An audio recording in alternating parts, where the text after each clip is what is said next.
5 कार्यवाहक डीजीपी मिलने के बाद पूर्णकालिक डीजीपी उत्तर प्रदेश को मिल गया है। राजीव कृष्ण सर डीजीपी बनाए गए हैं। इस वक्त हमारे साथ मौजूद हैं। सर, क्या टास्क रहेगा? पहले तो न्यूज़ 24 की तरफ से बहुत बहुत बधाई आपको, और क्या आगे की रणनीति रहने वाली है सर? धन्यवाद।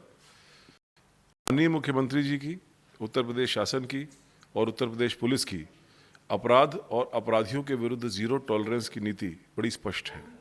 इसी नीति के तहत उत्तर प्रदेश पुलिस लगातार कार्य कर रही है और यह नीति भी जारी रहेगी, यह कार्य भी जारी रहेगा।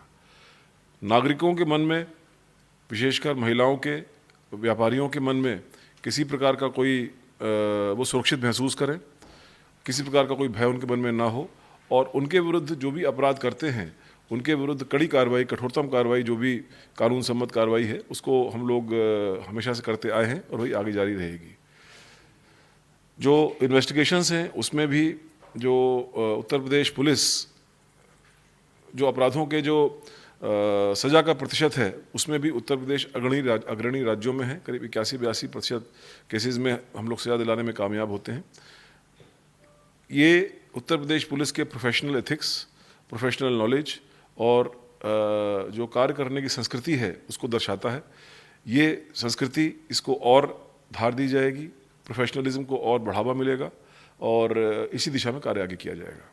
सर, एटीएस का जब गठन हुआ था आप उसके मुखिया रहे थे, एटीएस को एक ऊंचाई तक ले गए। अब साइबर टास्क है आपके लिए, साइबर क्राइम बढ़ रहा है, उसके साथ साथ 2027 का विधानसभा चुनाव है, कैसे इसकी रणनीति?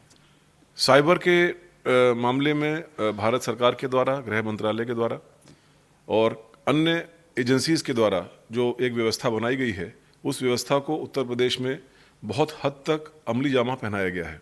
और यही कारण है कि डिफरेंट पैरामीटर्स पर साइबर क्राइम में, चाहे वो पैसे की रिकवरी हो, चाहे वो लियन मनी का क्रिएशन हो, चाहे वो साइबर अपराधियों के विरुद्ध कार्रवाई हो, इन सभी पैरामीटर्स पर उत्तर प्रदेश देश के अग्रणी राज्यों में शामिल हुआ है। यह एक सतत चलने वाली प्रक्रिया है। हमने थाना स्तर तक प्रत्येक थाने पर हमारे अधिकारी ट्रेंड हैं, लोगों में अवेयरनेस को फैलाया है, अवेयरनेस के कई कार्यक्रम किए हैं। थाना स्तर तक इस बात का व्यवस्था बनाई है कि कोई भी नागरिक जो साइबर क्राइम से पीड़ित हो वो निकटस्थ थाने पर जाकर के या इवन घर पर बैठकर भी उसकी रिपोर्टिंग कर सकता है और तत्काल उस पर कार्रवाई ऑटोमेटिकली की जाती है। तो ये व्यवस्था आगे भी जारी रहेगी। इसमें जो ट्रेनिंग है, प्रोफेशनलिज्म है, उसको और आगे बढ़ाया जाएगा।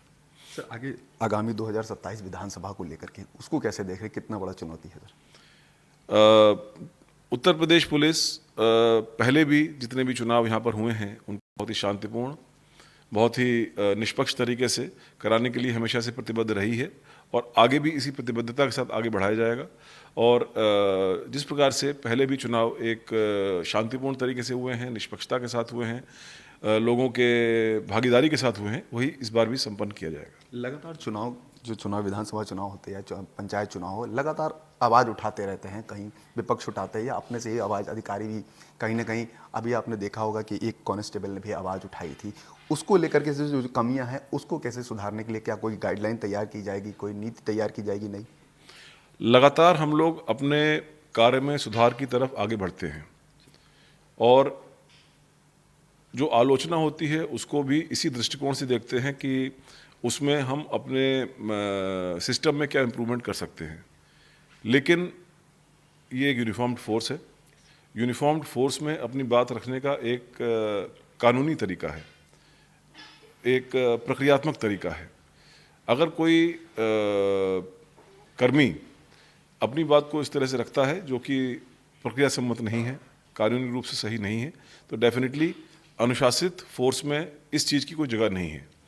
हमारे यहाँ पर अधिकारी सजग हैं, हमारे यहाँ पर अधिकारी ओपन माइंड से काम करते हैं और अगर कहीं पर कोई कमी है तो उसको बताने पर उसका निराकरण भी करते हैं। तो ये थे पूर्णकालिक डीजीपी राजीव कृष्ण सर, जिन्होंने बताया कि हमारे यहाँ एक डेकोरम है, हमारे यहाँ एक लॉ है जिसके तहत हम अगर कोई बात होती है उसको लेकर के फिर हम कमेटी बिठाते हैं और जांच करते हैं, उसके बाद उस प्लेटफॉर्म तक ले जाते हैं। कैमरा पर्सन धर्मेंद्र साहू के साथ मनोज पांडे, न्यूज़ 24 लखनऊ। नमस्कार, मैं हूं मानक गुप्ता। अगर आपको हमारा ये वीडियो पसंद आया हो तो इसे लाइक और शेयर जरूर करें और हां, हमें सब्सक्राइब और फॉलो करना ना भूलें। ताकि आप देश और दुनिया की कोई खबर मिस ना करें। तो जुड़े रहिए हमारे साथ और देखते रहिए News 24।